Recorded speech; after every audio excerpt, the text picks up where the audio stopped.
Hello, I'm Attila Matson, and this is the FCI podcast. Today, we'll talk about probably one of the most spread behavioral problems of dogs, and this is separation anxiety. Today, my guest is Malaneda Martini Price, who has been an expert on the topic for 2 decades. She has her own certified training program for trainers who handle dogs with separation anxiety.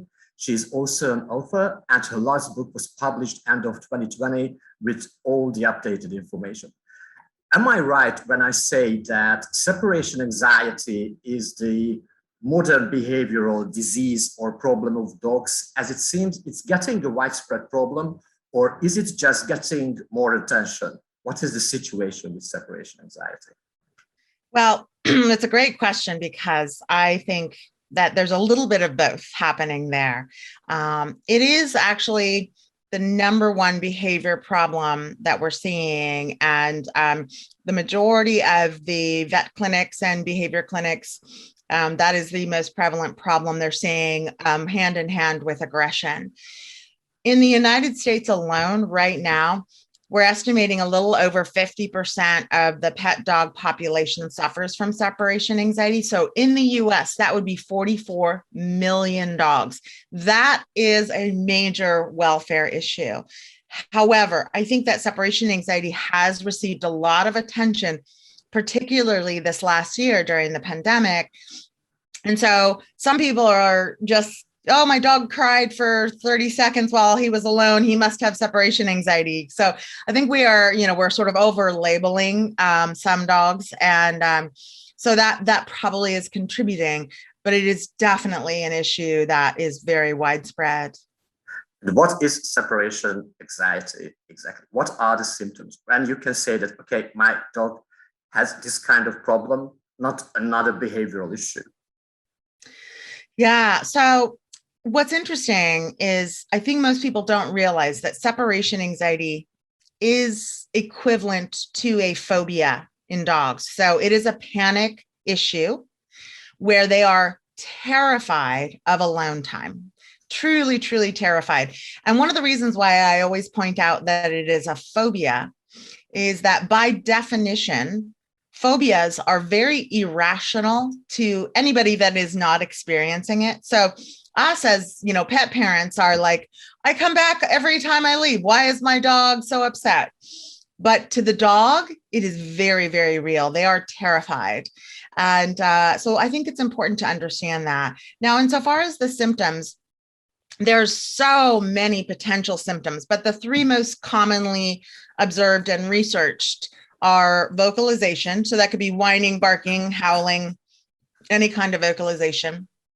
Elimination, so going to the bathroom in the house, but only when left alone. And lastly, destruction. And that one is the one that, people definitely notice because they come home and there's, chewed up doors and wall frames and carpet, etc. So those three symptoms are the most commonly reported. There are also the three symptoms, though, that are an inconvenience to the pet parents, right? So some dogs will just pace and whine and drool, which there's no neighbors to complain about. There's no destruction. There's no, mess to clean up. And so those dogs may go undetected, or people might think it's not a big problem, but it is. Why should I, if I have a dog, I have a dog parent, and I have a dog, I know my dog suffers. I wouldn't say, so I start again. I don't consider this as a situation my dog suffers. I just simply don't care. Maybe I tried to do something. It was not enough. It was not successful. And I put my dog into a mobile kennel or a box when I leave home, just to avoid ruining the whole flat again. And for example, I'm not a good guy, and I don't care if my neighbors are arguing with me all the time that my dog is barking all the time. Why is it important to handle this situation from the aspect of dog? Yes. Well, we have to remember that when we are a pet parent, and we are this guardian to this animal, it is our responsibility to give them the best possible life that we are able to offer. And these dogs are experiencing such distress and suffering when left alone that not only is it awful during that, those 3 hours or whatever that you're out running errands, but it physiologically and psychologically it's damaging. So we see these dogs incurring all of this inordinate stress, and if it continues over time, not only will it typically get worse, it also will start to result in problems with gastrointestinal, problems with autoimmune, problems with skin, problems with, all sorts of physical problems will start to be manifested. And I think people probably can understand that, right? We think of the guy in corporate America that's stressed out all the time, and he's got an ulcer and he has this problem and that problem. And these stressors physically impact the animal, but also psychologically. It is traumatic. It's traumatic what they're going through. And I want to remind people, if anybody has ever experienced a panic attack, or even something horrible happens, like you're about to go through the green light and someone goes flying through and you slam on your brakes, and for that 1 minute or 2 minutes, your heart is going and you're shaking and you're sweating and everything, you're worried. What if that lasted for 4 hours a day in that state? That is not something that we can just say, I don't care, I'll let my dog just do that. Yeah, I think there is one really positive thing in this. I'm really happy that recently we started to talk about the biological effect on the body of the dog. I mean the effect of behavioral problems and just separation anxiety, because in case of humans, it's been known for a while that too much stress, anxiety, whatever, harms our physical welfare. And the same is true with dogs. And I'm so happy that it is a topic now, and it is really known now that they can suffer biologically. And you can't really ignore the fact that your dog is not just misbehaving or being really annoying, but it suffers or will suffer later, and maybe a very serious symptom goes back to any kind of behavioral problems. And what is the reason behind developing something so serious? And I think that there are different levels of separation anxiety. There are those mild forms, and there are those really severe behaviors. Actually, before I answer the first question, let me address that mild versus severe. I'll give you an example. I often use this example. I'm terrified of spiders. I know. Me too. I understand you. Okay. Yeah. Terrified. I mean, I'm terrified. So imagine if you and me and one other person, okay, we're all three terrified of spiders. Now, when I see a spider, I scream and I run out of the room, and I'm a mess. So I scream like a small schoolgirl. Let's just say when you see a spider, you pick up the nearest object and you throw it at the spider, and you're like, I got to kill the spider. And then let's just say the third person sees the spider and starts to cry, goes into the other room, locks the door, and waits there until her partner comes home, and she just cries quietly while someone else takes care of the spider. So the reason I bring up this example, of those three people, you, me, and that one other person, could you tell me who is the most afraid of spiders? No. And so we're often saying separation anxiety dogs are severe or mild, but we are only basing that on the outward symptoms or the outward manifestation. So if you, because you're afraid of spiders, are throwing things all over the place trying to kill the spider, someone may come home and say, oh my gosh, you must be so terrified but the girl that was crying and made no indication outwardly probably is just as terrified, right? And that's what we see with these separation anxiety dogs. We have some dogs that simply lie by the door drooling and whining. And while some may say, well, that must not be very severe, actually that physical manifestation of drooling is quite a prevalent symptom. And so some are labeled as mild because they're not destructive, they're not upsetting the neighbors, and they're not pooping and peeing in the house. But that doesn't mean that they are not equally as terrified as the dog that is destroying the door when left alone. Did I lose your vote? No. Okay, I think you can hear me. Just I was just listening. Just oh no, that's good. Yeah, it is okay. I got the point. Point. It's important. I think that's important because I don't want people to say, hey, my dog only paces and whines and therefore it's not a big deal. No, it's still an issue. I wanted to ask this because in case of other behavioral problems, you have the very first stage when it's not that severe, it's a bit mild. For example, the dog is a bit misbehaving, etc., cannot be controlled. And after a while, if no one cares about the behavioral problem, no one fixes the problem, or no one starts to train the dog, after a while, it will develop into something severe. So in case of separation anxiety, we don't know if there are certain levels where it is not that serious, easier to handle, and if the dog parents completely neglect the situation, it's just getting worse and worse.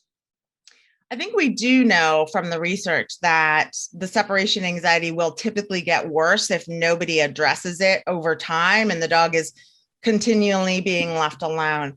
What we don't know, or in some ways we know, but it's maybe not helpful, the dogs that are labeled severe, okay, they're trying to escape windows and they're destroying the house, etc., don't necessarily progress any slower, nor is it any more difficult to come to successful resolution than those dogs that we start with that are simply drooling and pacing. And so it could take much longer for a dog that's drooling and pacing, not always, but sometimes. So I think the only way that we know that it's maybe easier to modify is if we start early. And I don't mean puppyhood early, although that would be lovely. That's the perfect, situation. But I mean, the day that we leave and we come home and we go, oh no, this is maybe a problem. That's the time to start working on it, not like, I hope it doesn't get worse. And 6 months later, you've got a very ingrained and rehearsed behavior. And what is the reason behind? Or you wanted to say something else? No, I was going to say, I didn't answer your question about what is the reason then. So let's get to that. Interesting. We know a lot about what does not indicate or does not cause separation anxiety. We know about some correlations. We know a lot about associated behaviors. We know a lot less about the actual cause of separation anxiety. It's still a little bit ambiguous, even in the very detailed research that has been done. In the last few years, some of the research has been very profound in finding an actual genetic marker, a haplotype, that is indicative of having separation anxiety. However, one of the things I think people should really understand is that it's not just genetics that influences the behavior. And just because genetics are at play doesn't mean the behavior is not modifiable, right? People hear, oh, it's genetic, I guess there's nothing you can do. And that's not true. But I think what's important is that when this genetic marker is there, it depends on epigenetics as to whether the behavior is going to suddenly exist or not exist. So they could have that genetic marker and it may never come forward. So it's the epigenetic side and it's the environmental side that we know influences that sort of perfect storm. The one thing I really want to say about this, though, insofar as what we know does not cause separation anxiety, it has been studied over and over and over again, starting in the 1990s by some fairly prevalent researchers, and they've replicated this study over and over. Things like letting your dog sleep in the bed, letting your dog hang out with you on the couch, giving them lots of treats, taking them with you on car rides or things like that. None of those have any causational effect with separation anxiety. So oftentimes people will say, oh, if you stop spoiling your dog won't have separation anxiety. And no, those are normal behaviors to treat a family member. If you want your family member to sit on the couch with you, that is not causing separation anxiety. What do you think? What is the reason? Because there are theories, for example, people when the new dog arrives to the new home, and the family stays together with the dog for 2 weeks. Everyone takes the days off from work. They are together with the dog, and suddenly the dog finds no one around in the house. An absolutely changed environment. Yeah. And do you think it can be a certain kind of trigger that the dog was not told that what to do without the whole human environment? Right. I think that's a twofold answer, because, and I think we're going to get a lot more interesting research happening post-pandemic, whenever that really occurs, whenever normal happens again. But there is a process of habituating and acclimating a dog to alone time, right? So in the example that you just gave of, okay, they spend a couple of weeks, they never leave the dog alone, and then suddenly they go back to work for 8 hours a day. I think in that situation, we are setting a dog up for failure, but not necessarily setting them up for separation anxiety. I think the separation anxiety has to be a bit of a component of the animal. So some dogs, they get left alone the first time for 8 hours and they may cry and pace and whatever they do.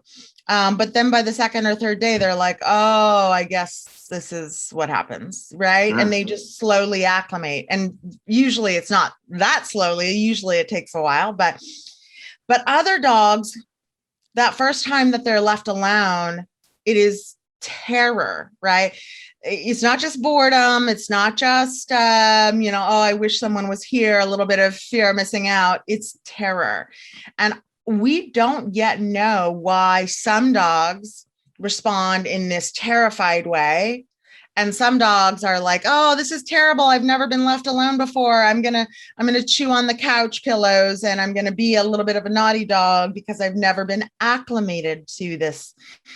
I think, and it's important that people know this, because I think we can do all sorts of wonderful things to prepare our dogs for alone time. But some of those dogs will still end up having separation anxiety. Yeah, am I right? This is a kind of I wouldn't say thin line, but this is the borderline between a spoiled, misbehaving dog and the dog suffering separation anxiety. Because the symptoms, I mean, the results of the behavior can be the same, that ruining the whole flat again, whatever. But as you said, the behavior and what is happening inside the dog is absolutely different. If it's different if the dog is terrified, as we were terrified seeing a spider together. Yes. And it's different when the dog is, oh, I'm so bored, I have nothing to do at home. Let's destroy the couch. Let's play. This is a deer or hunt down something. And what's so important about that is people say, well, how would I ever know? Well, guess what? In this era of technology, we have things like Zoom and we have standalone cameras and we have FaceTime and Skype and all these things. The difference when you watch a dog that is just bored or has never really been trained about alone time, you can see the very, very distinct difference in their body language. They're kind of having a party, woo, I'm playing with the couch. I'm, and oh, I'm getting into the garbage can. And, they're kind of enjoying themselves, maybe a little bored too, but, finding enjoyment in it. Typically, the dogs that are terrified, you can see the dramatic difference in their body language. They're frantic. They're frantically digging at things, chewing at things, howling, running back and forth. And the body language is very distinct. And so I think that actually we can't look at, well, my dog destroyed when I was left alone, he must have separation anxiety. No, we actually need video in order to determine whether this is anxiety driven or just boredom or something else like that. Okay. I think it would be good to understand how it develops. I mean, what is the core of this problem? I mean, you said that it is easier to tell what do not contribute to having separation anxiety, because I wanted to ask such things, if there is any connection to separation anxiety, like, for example, separation from the litter at a very early stage, for example. It is in Europe, for example, illegal puppy trade is a huge problem. And in many cases, they separate the puppies at an early age when they are 4 weeks old. And also, we know from science that the early development, I mean the behavioral development, the early socialization period is really important, and that is the base of many other behavioral problems, for example, aggression. Does it have any connection to separation anxiety according to science? So according to the research, many of the researchers indicate, and that's a perfect example of removal from the litter too early, that it won't, and this is where it gets a little bit, muddy. It won't, it's not like it's 100%, all of those dogs are going to have separation anxiety, but it is setting up a predisposition that separation anxiety could develop. Singleton puppies early from the litter, under socialization or, particularly illness during that socialization period, where development is being stunted, all of those things, a particularly traumatic event during puppyhood, or even later in life is what we're also seeing.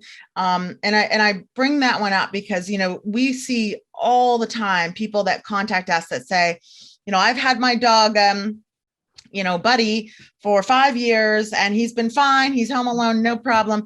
And we just moved to a new home and now he's freaking out and crying and destroying and pooping and everything.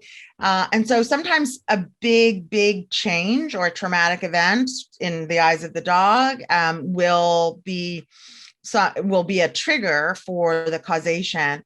I do think people can prepare very successfully and, take time, like that family, let's say, as your example, took all their time off of work and never left the dog. Well, if they have the time to take that off of work, then maybe on the second or third day, they say, okay, I'm going to leave the puppy or the new dog alone for 5 minutes, 7 minutes, something like that, and see how he does. And then gradually increase over time so that by the time 2 weeks or however long comes up and you do have to go back to work and other life activities, the dog is like, oh, this is that alone time thing. Yeah, I got it. So is it a general advice you could give to people who start to have a dog? How to help the dog to adopt the new environment? And I mean, buying a dog from a breeder, taking a dog from a shelter, changing environment by whatever reason. So this is gradually helping the dog to adopt to the new environment. right? Absolutely. And, this is true while I'm obviously just, I only work with separation anxiety now, but I've been in dog behavior and training for many, many years. And this is true of a lot of behaviors, particularly fear-based behaviors, right? Think about if you have let's just say a reactive on-leash dog. You don't start 5 inches away from a dog. You start sitting on a park bench where the dog can see 100 feet away, other dogs, and we feed them, and give them a good association there. We have to begin in very small increments and gradually build upon that so that the dog can get comfortable and start to feel safe, as opposed to sort of throwing them in the deep end and saying, good luck with that.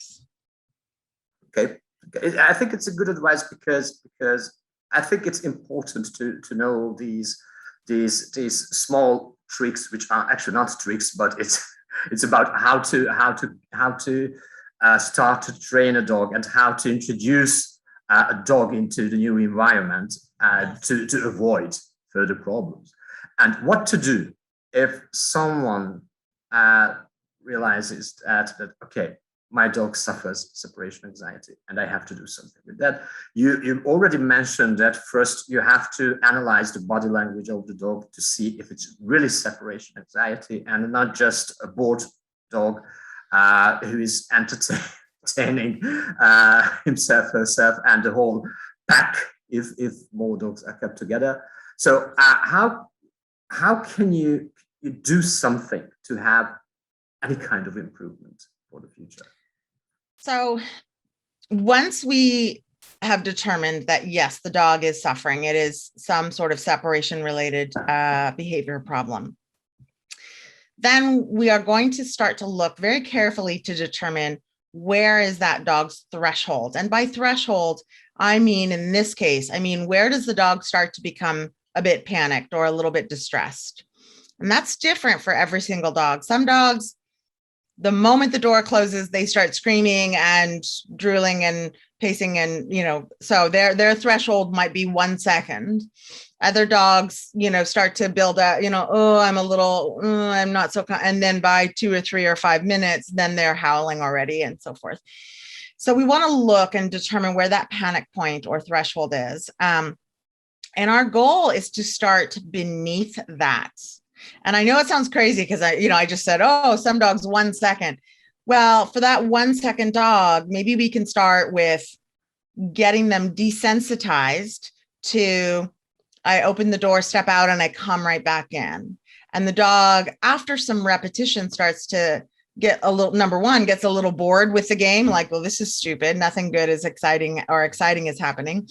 And second of all, we start to acclimate them to safe absences. So that step out the door, walk back in, eventually becomes step out the door, count to 3, come back in. And slowly over time, we build up that duration. Now, I think this is probably the most important piece of separation anxiety that people need to understand, or 2 most important pieces. It is not a quick fix. And everyone is looking for the quick fix. Everyone is saying, what can I give them? Can I give my dog CBD? Can I play music? Can I give them some sort of food that has or some sort of medication or some sort, all these things. And while some of those can be adjuncts to a proper training protocol, the gradual and systematic desensitization process is really what is going to help the dog learn how to be home alone, and that alone time is safe. Yeah. So patience is key. And Patience. it is And compassion. In the beginning when we started talking, or compassion, or even better yet, empathy. When you started to say, well, what if I don't really care about my neighbors complaining and I don't really, we have to understand the level of suffering that these dogs are experiencing and have some empathy for that. This is not a naughty dog. This is not a dog that's just misbehaving because he didn't learn how to sit or lie down. This is a dog that is terrified. And so we have to have that patience and that empathy, saying, oh gosh, I know if I push my dog too quickly, he will suffer. And so I have to go slowly. And it may sound a bit stupid, but is it, and I will explain you why. Is it possible to completely erase separation anxiety from a dog, or there are just certain levels you can just fix this behavior problems a bit? I mean this, if someone says that, okay, my dog has problems, I accept it. Okay, I will take the time, money, effort to help my dog, and I accept that it takes time, and it's not an easy fix. Okay, we live in a world where we want everything at once, because because that's what we got used to. But the reason why I'm asking that do I have to prepare, in my case, that maybe my dog will never be perfect, and I can fix this a little bit, but there will be problems, but not with that severe symptoms. Okay, I know that we talked about the mild and the severe concept. Yeah. These are just symptoms. We don't know what is happening inside the dogs. And I'm asking this because we all know that dogs get abandoned due to behavioral problems. And it is an interesting question. Actually, it's interesting for me, and maybe it is a bit boring for others, that what I consider to be a problematic behavior. Can I accept that, okay, this is all I could do to help my dog? Nothing more could be done. And I accept my dog and I live together with my dog like this. Because I hear stories worldwide that people take dogs back to even shelters because they are not satisfied with the behavior of the dog. So I just wanted to explain what was in my mind. And the major question is that can you completely help to leave this whole problem behind, or what are the success rate? Sorry for this term, but it is not.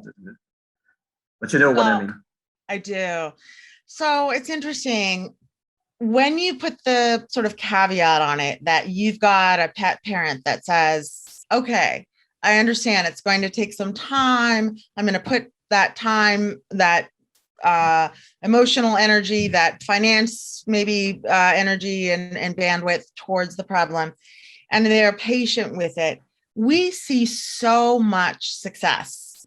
Now, there's a couple things that we need to understand about that. One is, I don't think for any separation anxiety dog, although there are, anomalies, but I don't think we should be trying to leave a dog for 10 or 12 hours a day. I think these dogs usually max out around 4 or 5 hours. So if you work an 8-hour day, probably have a dog walker or a neighbor come in and let the dog out to go potty or something like that. But that's, there are some that are fine, 6, 8, 10 hours, but I think that is stretching it for a dog that at one point in time had separation anxiety. The majority of dogs, we work up to that 4 or 5 hour mark. And once we get there, we're done. Now, you could, unfortunately, let's say someone in the family dies, or you move to a new home, or so if there's a big change, a big precipitating event, you might see the separation anxiety return. But if it's just day-to-day normal life, once you've finished, you probably will not see any problems. And obviously, the nice thing, though, is if something does happen and the dog starts to regress, we know exactly what to do. We know exactly what works with that dog. And it's like riding a bicycle. You fall off and you get better every time you fall off the bike. You know how to ride a little bit better, right? And so it usually goes much more quickly after a regression. And I like that you're talking about the potential of relinquishment. And I think, relinquishing to a shelter or giving the dog up to another person or whatever. There's actually some research that shows that about 30% of the, I think it's 30%. I'll have to double check my research, but it's about 30% of the dogs that are turned in at the shelter have some sort of separation related behavior problems. And I think one of the things that is making me very happy, but also worries me, we are getting so much more awareness about this problem, and that's great. But I think the biggest reason for that relinquishment, for people returning or giving the dog up at the shelter or giving the dog to a friend or something, is that they have no idea how to work with it. The most common suggestions are stuff a food toy, put them in a crate, maybe try some medication, leave music on, leave an item of clothing that smells like you, things like that. And none of those are successful resolutions or will create a successful resolution. And so if you just go onto the internet and that's all you know, you say, well, I tried and I couldn't fix it. I was just picturing us in a room with a spider listening to music and feeling not really at all. No, exactly. And I would say the same thing for if you gave me an ice cream cone, but I saw a spider. So like if we're going to stuff a food toy for a dog, give me an ice cream cone and then throw a spider at me. I promise you, I'm still totally afraid of the spider. And I think you mentioned the pandemic, and you mentioned that there will definitely be some scientific results, and there are some already. Maybe not connected to separation anxiety. I don't know, because I don't know the papers related to this area. And am I right? It probably gave some push into the negative side. And unfortunately, I think it did. I mean, just from my perspective, we have seen probably 3 times the number of inquiries per day that we were getting prior to the pandemic. But there are contributing factors to that. Number one, the number of people who acquired a dog during the pandemic is outrageous. So they're saying that, now I can't remember the statistic, so I won't quote it, but it was a huge number. The majority of families brought in a new pet, dog or cat or whatever, during the pandemic. And so many of these dogs have no experience with alone time because everybody was working from home and the kids were not in school, they were homeschooled. And so I think what we're going to see is certainly almost epidemic proportions of separation anxiety, but I think we're also going to get a new understanding of how can we acclimate these dogs successfully when it's kind of separation anxiety, they're kind of worried, but they're kind of not, when we have the opportunity, because we've been home for 15 or 16 months, and we know we're not going back to work for 3 months or however long, how can we most successfully get them to that, prepare them for alone time? Because I think what's happened in the past is, just as your example earlier, we spend, a week or so with the dog and then we go back to work for 8 hours a day. And some of those dogs are separation anxiety dogs, and some of those dogs just, sort of tolerate. I think with the pandemic, we're going to have these sort of 2 classifications of, these are actually sort of more clinically separation anxiety dogs, and these are actually dogs that just never had exposure to alone time. I'm sure there will be a massive scientific literature about the pandemic dogs, because a lot of people, I can understand the reason why people started to have dogs at home, but immediately I saw a lot of articles. I had my own small video series about the dangers of starting to have a dog when the whole situation started. But people forget that this is a dog. This is not an object which entertains me, and yeah, I think there will be very serious consequences worldwide, depending on the country. Everyone was happy that, for example, shelters got emptied. Yes. but in the long run, it can be a problem. And what do you think? I almost forgot to ask when we were talking about how to handle these dogs, how to help them. What do you think about medications, giving drugs to dogs? Yeah, so I have a personal bias that is very pro medication. And I did not have this bias 21 years ago when I started. I thought, no, training can solve everything. It's not a problem, blah, blah, blah. But through the years, what I saw was these dogs are really suffering and the people are really suffering. Just they're upset and mad and frustrated and everything too. And if we can help the dog by using medication, not for a lifetime, but for the duration of the training, we're actually giving them a better quality of life. And I know that a lot of people are quite afraid that the medication is going to like, oh, I don't want to drug my dog up. But I think people should be really aware that there are only a few medications that are approved for the use of separation anxiety mitigation. And none of them actually fix the problem. It only sort of helps reduce the dog's anxiety a little bit so that we can actually make better progress. Because when the dog is in that state of distress, we know that stress inhibits learning. We know it.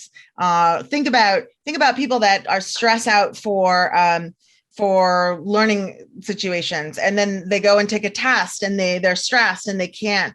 So stress inhibits our ability to learn. And so if we can just lower that stress just a little bit, not with sedation, vets will not recommend typically much, if any, sedation for an animal. It's mostly the use of medications like serotonin reuptake inhibitors or tricyclic medications that should not change the personality of the dog, should not make them, half asleep and nothing like that. And I think that they can be very, very effective. And it's not for every dog, obviously, but I think when someone actually determines that their dog has separation anxiety, one of the first steps is to talk to a professional and to talk to the veterinarian and have their input. And maybe they don't start on medication right away, but maybe the vet is now aware. So if things get worse or are not getting better, then medications should be an option. I think the main point in this, it is okay if it is justified, and as you said, that when someone does not depend on the medication exclusively. It is just an extra helping accessory for the whole process. We know, I know people from my environment with some kind of problems, and I know it is so easy to take a pill and forget all the problems and forget working on the solution of the real problems. And I think the same danger can happen if we are talking about helping dogs. When we said, oh, I just gave a tablet to my dog, it got knocked out completely. It is right. It is okay. No, you still have to focus on the problem. I usually use the example when I have a very serious toothache, then I go to the dentist, not just taking painkillers all the time, because it will not solve the problem. It's just partly helps to do that. And I just like to go back to the very beginning. That why do you think there are so many dogs suffering separation anxiety? Because I have one theory, but I would like to hear your opinion about that. Because you said that it is a huge number of dogs in the USA. Huge, and I suspect it's just as prevalent in other countries. I really do. Yeah. I think there's a lot of factors that are contributing. I think we had very little. I think one of the reasons we're seeing growth of this problem is many of us living in very, very tight urban areas. You mentioned that part of the year you live in London. I have quite a few clients in London because there's that really dense urban environment. And so there's no tolerance for a dog that is barking all day long because you've got neighbors up, down, left, right, everything. And you know, years ago, we had people living in more rural areas, and there was oftentimes one parent always home, and now we don't have parents always home. I think just we've evolved to a point that our lifestyle, I think, has contributed to the inability to tolerate the dog's behavior. But we also have cameras and we have technology that can track all this stuff, and so people are a lot more aware. I don't know if it's a problem that is just like going to get worse and worse and worse and worse. Maybe pandemic, yes, but I think that I think back to when I was a small young girl. We had a dog with separation anxiety, and we had no idea. We had no idea. We would leave him home, and he would come home, and there would be drool, and then he would oftentimes escape, and he would run away, and then we would find him, and you know, all this stuff. And we would go pick him up wherever he was, and come home and wipe the floor, and you know, we weren't aware. And I think people are just very, very much aware now. And they sort of self-select, I would say. People that suddenly are aware of the problem, I do one of two things fairly quickly. They say, I can't deal with this. I'm going to find a new home, or I'm going to drop the dog at the shelter. Or they say, wow, I had no idea, and I'm going to do whatever it takes. And it's sort of two opposites of the spectrum. But I mean, I guess that's why we see so much of it, is just the change of the way we in this world live and our lifestyles, I think, has contributed. Yeah, and I think that it completely changed the lifestyle of dogs. And I think maybe the dogs were not really ready to this kind of new lifestyle, this new function. I often call this that dogs now have a new function, being family dogs, being family members. Because if we talk about a farm dog, a herding dog, a hunting dog, such a dog has absolutely different life.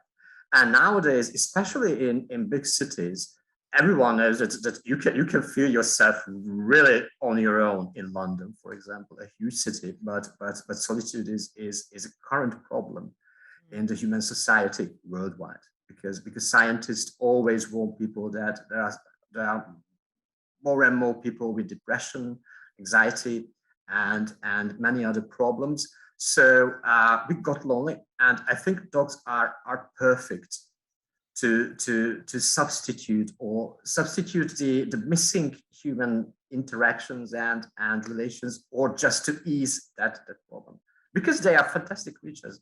The way they communicate, the way they interact, the way they react.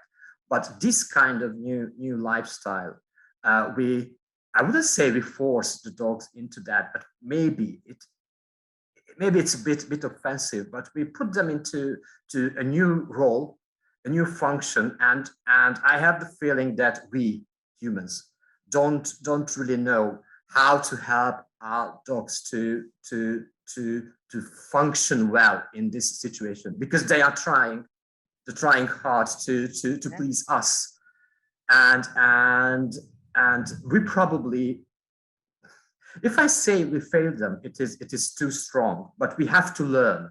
We have to learn how to. We have to learn how to teach our dog, how to help our dog be a good family member.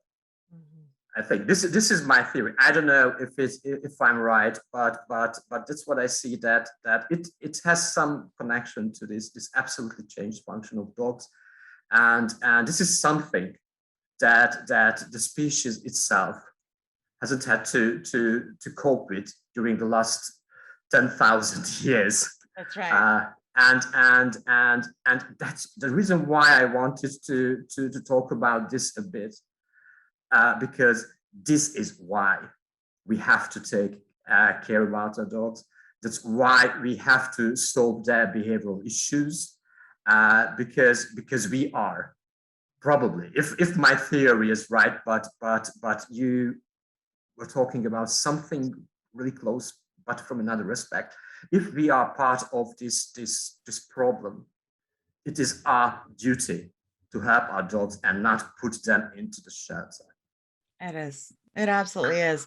And one of the beautiful things that you said, is that we have imposed this tremendous change where dogs are our family members. They are our support animals, whether they're, actually support animals or not, but that we rely on them for our emotional health and well-being. And I think it's only fair that they should be able to rely on us in the opposite direction. Yes. I think it should be the basic issue for every dog parents, especially if they consider themselves as dog parents. Yes. And I think this is the perfect closure for this really serious and really complex topic. I do thank you for accepting my invitation because I learned a lot. I know the topic more or less. I know about behavioral problems. I know about dogs, but I really learned a lot, and I got a really deep insight into this problem. And I do hope the audience got a very good chance to understand how it develops, what is the reason behind, which we do not really know, but I'm sure we could touch those really important parts, which would be helpful for everyone. And the main message that you have to take care about your dog. You have to take care about the behavioral problems. So thank you so much for being with us. Thank you. Thank you so much. I really appreciate your time and for being here. Thank you.